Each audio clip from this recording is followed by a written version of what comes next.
Okay, and we're going to put the light bar back onto this. So we put on the ground wire here, screwing with the cap, and then I'm going to, okay, I'll put a little vinyl tape here. Just for safety, I'm going to add a little bit of tape just to hold it all together just in case.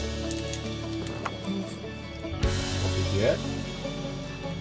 And then next we'll attach the wire here, the red wire here, to this on-off switch. And this is the live wire going in to the switch. Okay, I've taken off the tape off of this. I'm going to connect the connector to this toggle switch. You see how the light comes on if I touch the other side. So I'll connect that, and the other side should be secure too. There. Okay. Now when I flip the switch to on, then the lights will switch on. Okay, so we'll turn that off. And now I'll attach this bar to the side here. Okay, I have a staple gun, and we're going to staple this bar.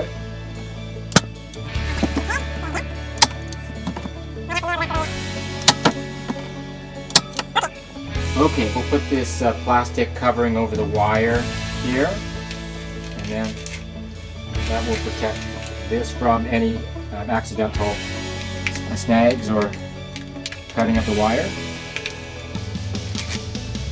And voila. Okay.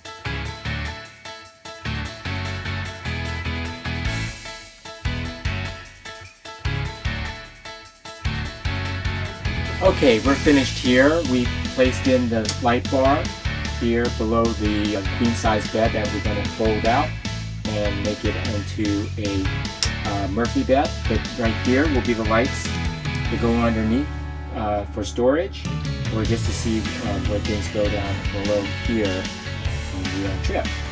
Alright, we're done with that. I hope you enjoyed it.